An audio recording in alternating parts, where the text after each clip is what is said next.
Hello, welcome back to the Search for a New project and to another episode of Digi-Discussions, which is a series of online discussions I'm hosting to elevate circular fashion conversation by offering insight from innovative circular economy and fashion pioneers. I really need to find a way to shorten that sentence, out of breath. You may or may not have noticed I've taken some time away from Circular New for a couple of reasons. Firstly, I had to finish my master's degree, which I finished in October. After finishing my degree, my body and my mind really just needed to recover. So I've allowed myself pretty much 2 months off to let that happen, to recover from the stress and the intensity of doing a master's degree during a pandemic. I've also chopped my hair off, fancied a bit of a change to mark the end of my student era, and I've just been decluttering my room as well because it got very neglected whilst I was finishing my master's, and I believe that a decluttered room is a decluttered mind. However, as the major circular fashion advocate that I am, it's really nice to be back today with another first post-uni Digi-Discussion episode. Today I'm really excited to be welcoming the co-founder and CEO of Fanfare, Esther Knight. Esther has worked for many high street and designer brands, including Vivienne Westwood, working her way up to buyer level, before making the decision to directly address some of the glaring issues in the fashion industry by combining industry expertise with a desire to promote sustainable fashion with eco-conscious practices. And with that, Esther launched Fanfare, a British sustainable fashion brand that sets out to create powerful, positive change in the fashion industry, which heaven knows it really damn well needs. Fanfare state on their website that good design means circularity, quality clothes that last, are seasonless and forward thinking, which is just like tick tick tick. So yeah, very excited to share today's video with you, with Esther. I hope you enjoy watching it.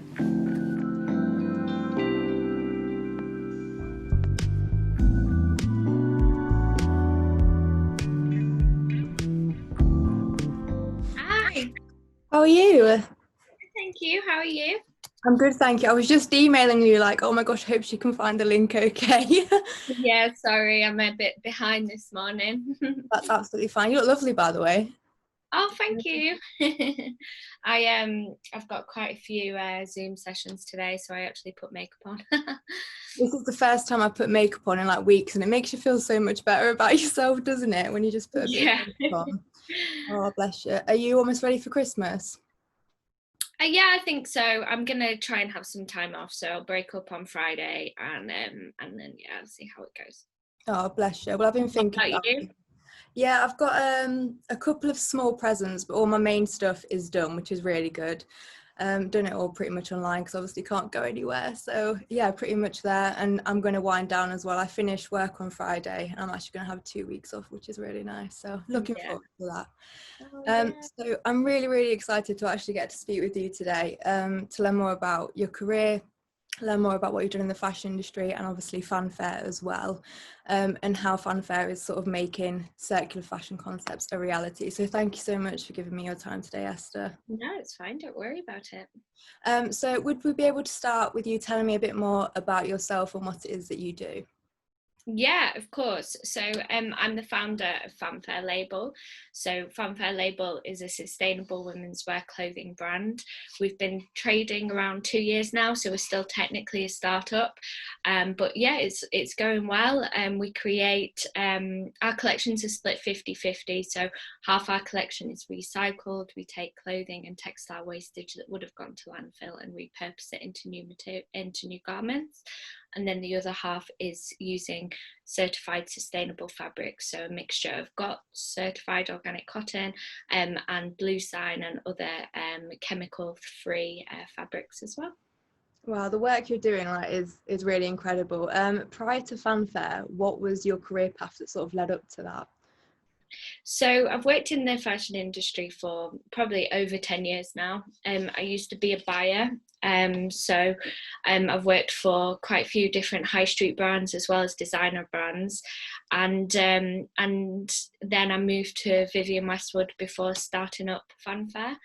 And my career really has taken me along the sustainability journey, because you can't be a buyer without seeing the unethical practices firsthand, really, and actually working as a buyer, you're contributing to them. So I just decided that actually I'm going to use my experience and my kind of sphere of influence to actually bring positive change, rather than go along as business as usual that was actually really harmful. So yeah, that's where it's taken me. So with your role as a buyer then, what kind of things did you see that motivated you to want to start Fanfare? What were some really like impactful things? Well, it was my first job outside of uni, really, that I realised how unethical the whole fashion industry was. But I also couldn't believe that everyone was just going along with it and actually just carrying on. And so it really took the step to be kind of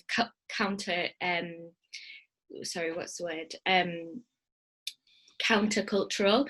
So actually just going against the norm, because I couldn't believe it as a university student just graduated that I was seeing the problems and I was the only one doing anything about it. So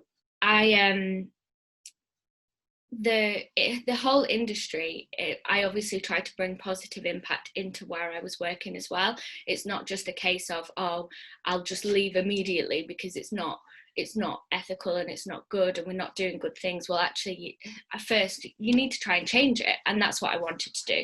And I needed to build my credibility up a bit as well, because no one's going to take a university graduate seriously. Actually, it's not until you're at the higher levels of being a buyer that people start listening to you, and that's where you can bring change.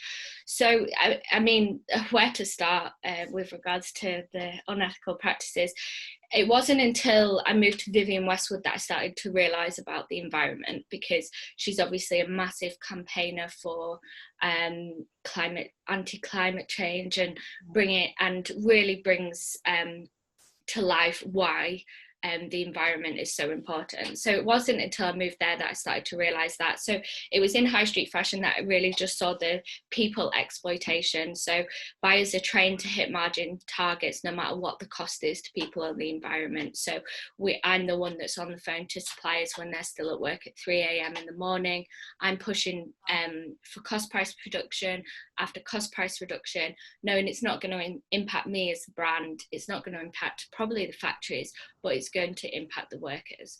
And this is where the problems happen, because corners are cut, health and safety measures do not exist, and given the amount of chemicals and harmful materials that our clothing is made out of, to not provide health and safety measures means that people are dying. That is the plain and simple fact. And buyers pick the factories, they pick the fabrics, they develop the collections, they're responsible for everything they see in the store.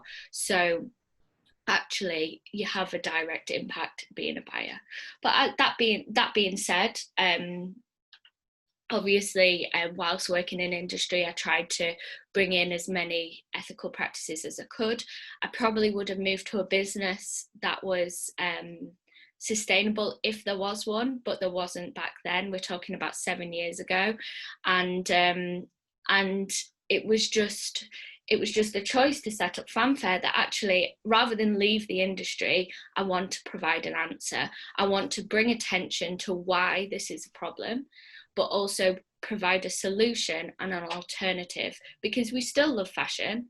And we still want to look good, we still want to wear stylish clothing, but it shouldn't come at a cost to people or the environment. And actually, without brands like Fanfare label, there wouldn't be an alternative. And I actually think that the brands that are available at on the high street, and I'm talking designer brands as well, they've had their chance. They've proved that their profit-focused mentality is what drives their business. They don't care about people, otherwise they would have been doing it from day one. If I could spot it as a graduate, they know what's going on. And I just think it's time for a revolution with regards to the fashion industry, because there's so much potential to make it a positive impact on society as well as on the environment. I absolutely agree with everything you've just said, and it's crazy to think that environmental and human disregard is accepted as the normal practice. So work that you're doing which is challenging that norm is so important. Overall though, how do you think the fashion industry's response to growing consumer demand for sustainable fashion has been? Do you think there has been a big response?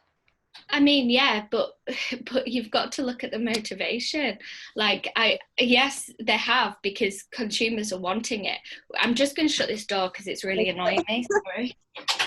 I'm not in my own home. I've actually come home for Christmas, so I'm just trying to find a place where it has the best Wi-Fi. Yeah, so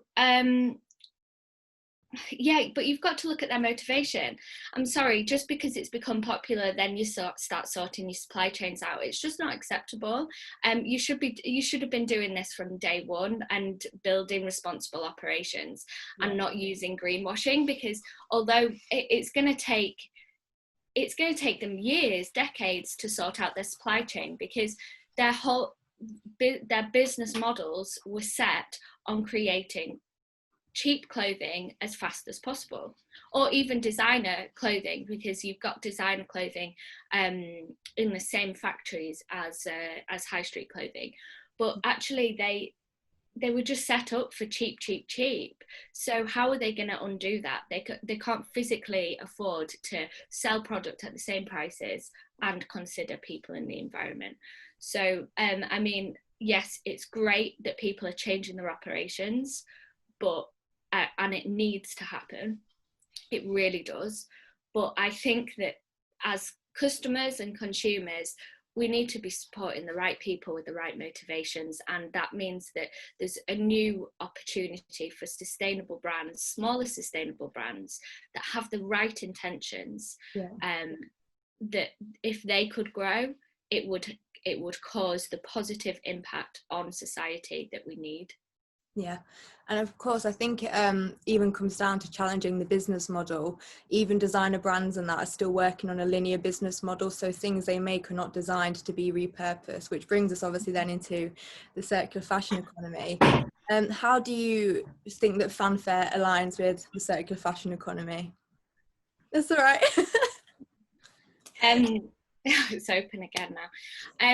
So the circular fashion economy, we not we as in Fanfare label, brands create clothing and they don't think of their end of life.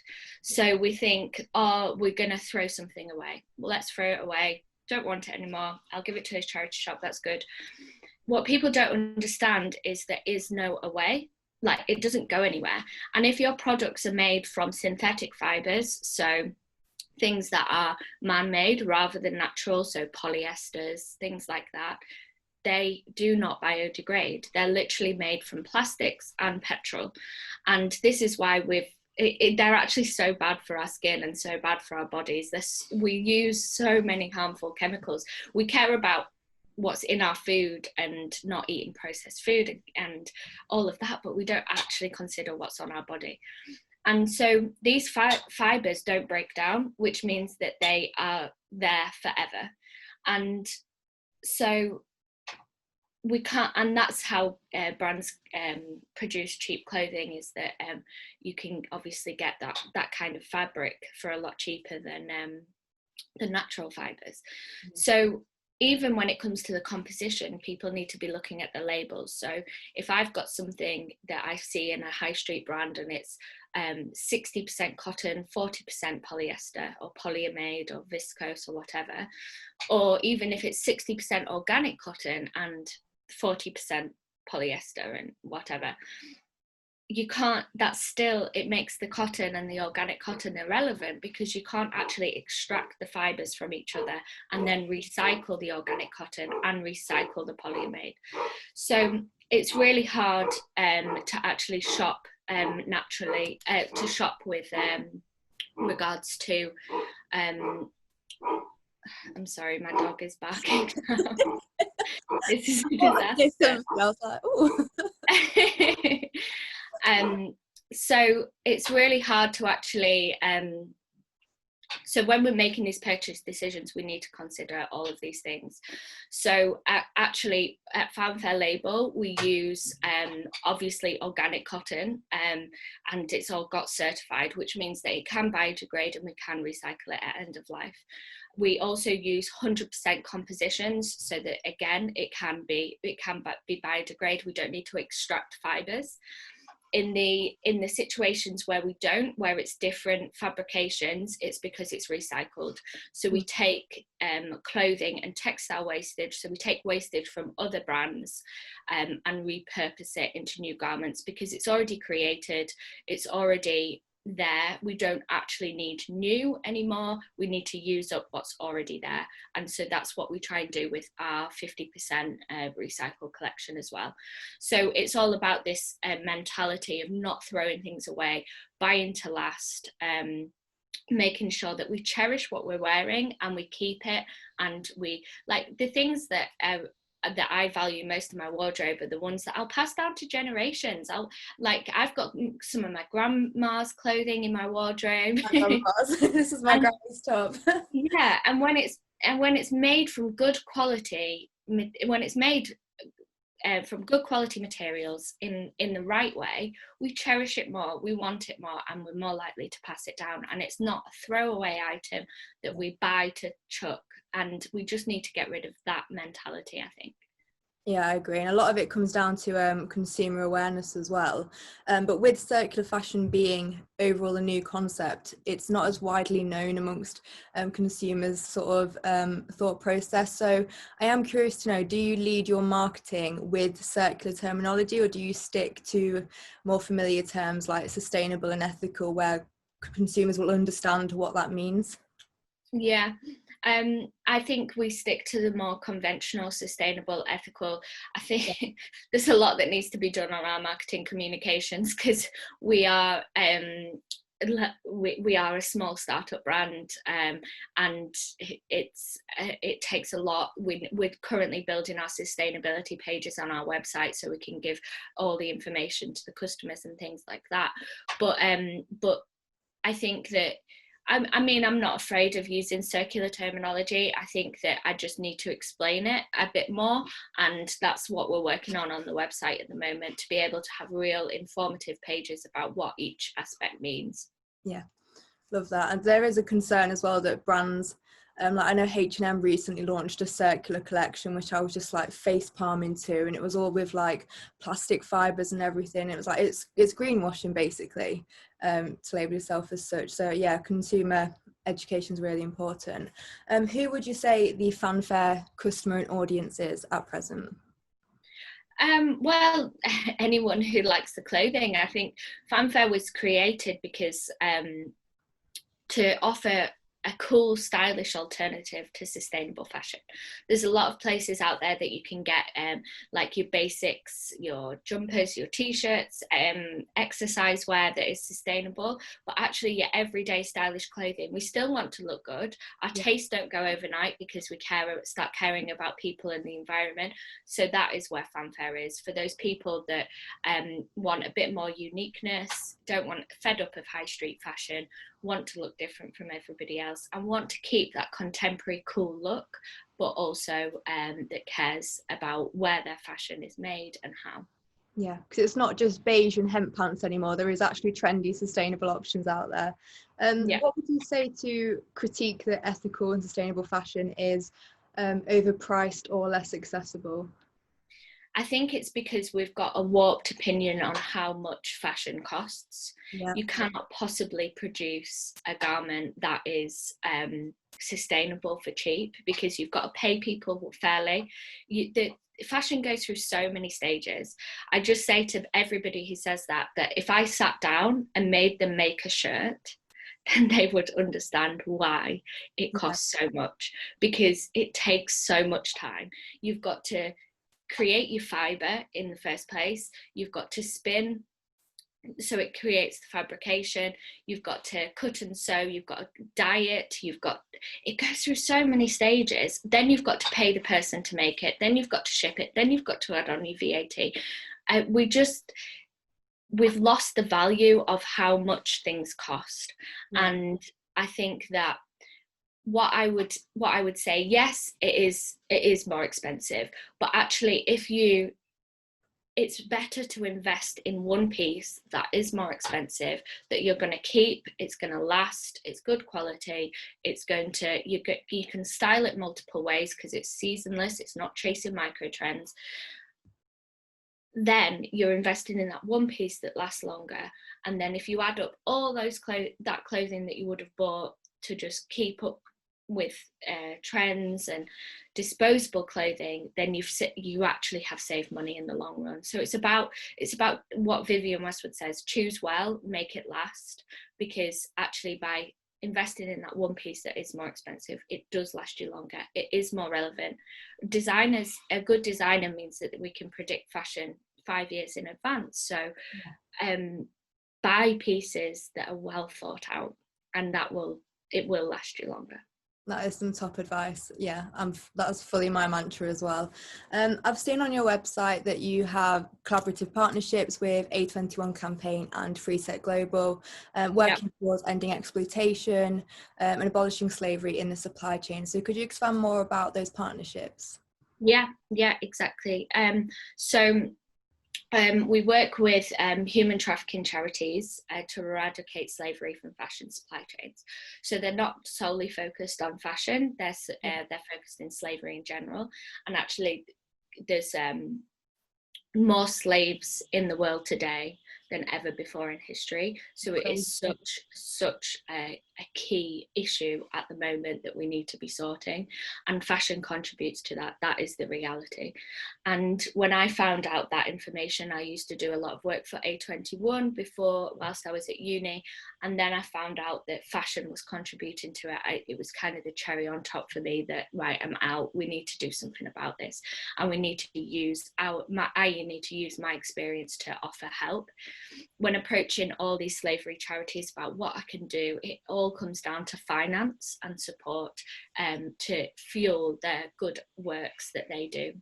Yeah. So I thought, well, I'm going to create a business that helps these charities financially, to raise awareness, to advocate on behalf of them, and to really support their causes. So we work with International Justice Mission mainly. That's our key charity, and their mantra is to end slavery in their lifetime. They're so proactive on the ground, and if you look at their website, it's week after week, it's however many people being rescued across all different industries, and along the lines of sex trafficking, but also in factories, supply chains. I think they recently raided a silk factory where they found children and women that were slaves making silk, and there's so many cases of these underground factories where people are slaves, that these charities are just doing excellent work to rescue these people. So yeah, we jump on board international missions campaigns. They have match funding campaigns, so we help them with that. We often do events for them to raise money for them and give financially to them as well during these campaigns. But yeah, just to give a few facts, this isn't related to slavery, but actually it just shows how much of an issue fashion is. And actually 300,000 cotton farmers in India alone have committed suicide because of the pressure on the cotton industry. And that's actually caused the largest wave of suicides in history. A recent fire in Bangladesh, a recent factory disaster, we seem to have a factory disaster in Bangladesh monthly at this rate. It's crazy. But a recent one was that a building in Bangladesh had caught fire, and workers were forced to carry on working despite the fire for a company that turns over $36 million a year. Now, this is just crazy, and we think that it isn't on our doorstep. And we have the recent Leicester scandal where there's slaves in Leicester during COVID, and there's over 700 factories in Leicester, and we've seen that some are being paid over 25, being paid £3.50 per hour, or they're slaves. And what does this say about the value of fashion? The only way we can get cheap is by just exploiting, and it's just not acceptable. No, it's mad to think there's just this whole hidden side of the industry to consumers, and the Leicester one really touched home for me because I'm from Leicester, so I'm actually in Leicester now, and it's one of those things that people just can't fathom happening on their doorstep. But it doesn't matter where it's happening, it shouldn't be happening, full stop. So the work you're doing is so important. To what extent would you say, obviously we've had the huge amplification of the Black Lives Matter movement this year, Do you think this has helped to bring awareness to exploitations of BIPOC communities throughout the fashion industry? Yeah, I mean, it has brought awareness, but I'd say there's just still so much work to be done, and this is only just the start. With obviously the Black Lives Matter movement has shone a light on the fact that Indigenous communities and people of colour have been and are being exploited within the fashion industry, but it's just going to take it's just going to be it's just going to take so much for this mass change to happen. Like, going back to what I said before, fashion supply chains are going to have to completely revamp, and they're going to have to change everything about their business model to ensure that no one is exploited. And it'll take a lot of infrastructure, because their businesses were built on getting cheap clothing quickly. It unfortunately means that there is a cost to people. Corners are cut, health and safety measures aren't in place. People working until dawn, until dusk, and the conditions are absolutely so unhumane. And then we said about all the slavery aspects as well. So, I mean, it's just the start. There's so much more that needs to be done, and that sustainability should be driving the way for that change to happen. Yeah, and I believe, for me, I believe the change actually is going to happen with small and medium enterprises and brands. I don't think big corporations are where we should be looking to for the answers, because like you pointed out earlier, they've had all this time to change. Their interests aren't in that, their interests are in profit. So I think collaboration and small and medium brands are going to be the pioneers in this movement, just like your one. And obviously your work has been recognised, because congratulations for featuring at London Fashion Week this year. That is incredible. Obviously pandemic going on, not usual circumstances. So what was your involvement with the event like? How did it sort of happen? Just going back to that point, what you just said about paving the way for small businesses, I think that's exactly it. I mean, my personal opinion, I don't trust them. I think it's time for them to move aside, and for people with the right intentions that want to bring positive change and to be companies that benefit people in the environment need to fill that gap, because there's more trust, because we've been set out of the right motivations. But yeah, London Fashion Week was great.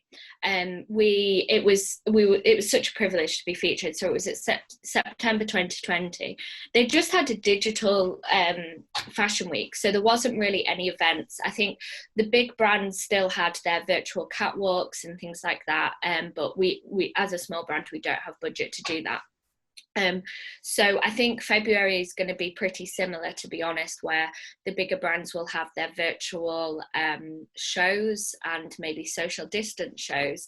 But in terms of like the exhibitions and things, they're not on, unfortunately, because of COVID, which is a shame, because we were part of their positive fashion initiative, but online, and so it would have been good to be there in person as well, but what can you do?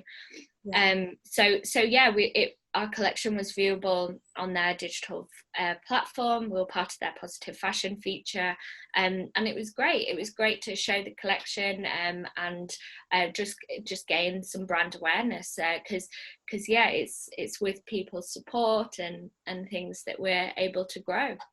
It's really exciting. It must have felt like quite a milestone for you, having grown your little baby into a proper business and everything. So that's really exciting. Yeah, it was great. Oh, so last question for you, a bit of a biggie. What impact would you like to have on the fashion industry, I guess both individually and through Fanfare as well? Yeah, well, I think that we've covered some of it, where actually I just want to make sure that everything I do benefits people and the environment, because I'm not prepared to contribute to something negatively, and I want to use my abilities to bring change where change needs to happen. So the more we grow, the more we can support our charity initiatives that we've spoken about, our slavery initiatives as well, the more we can use our platform to educate people on sustainability, because it's really hard to not make people feel guilty. I don't want people to feel guilty for not shopping sustainably or not supporting sustainable brands. I want to inform people, tell them the hard facts, but also encourage better behaviour, encourage people to consider where their purchases, the impact of their purchases. So I really want to use our platform as an advocate of change, and so where people can go to find resources to understand sustainability further and use it as a stepping stone. I'm not here to condemn or make people feel guilty about everything. I'm here as an alternative to encourage and to inspire, so that together we can change this industry. And I want to see the industry changed by what we do, because if I can show that we can do business sustainably, where we're protecting people in the environment, then that'll inspire others to do the same. And I just think that we need to really value profit, creativity, the environment and people all in equal measure, because fashion, it's a $3 trillion a year industry. We've seen that a lot of our products are produced in indigenous communities and at the other side of the world. So why can't we bring positive change to that? Why can't we pay fairly? And we can use fashion as a vehicle to eradicate poverty, eradicate slavery, and to just bring huge positive change to the industry. And that's really what I wanted to see it done. It has huge potential. We need the right people doing it, really. Yeah, I wholeheartedly believe as well that your brand is helping pioneer and shape the way for a better fashion future. Like, really love everything that you do and you're about. So yeah, love that. Thank you so much, Esther, for giving me your time today and sharing more about what you do. It's been so insightful, really has. No problem at all. It's been an absolute pleasure to speak to you, and I hope you have a great Christmas. Thank you. I hope you do too. Take care, lovely. Enjoy the rest of your Zoom calls today. Yeah, will do. See you later. Bye-bye. Bye, Esther. Bye.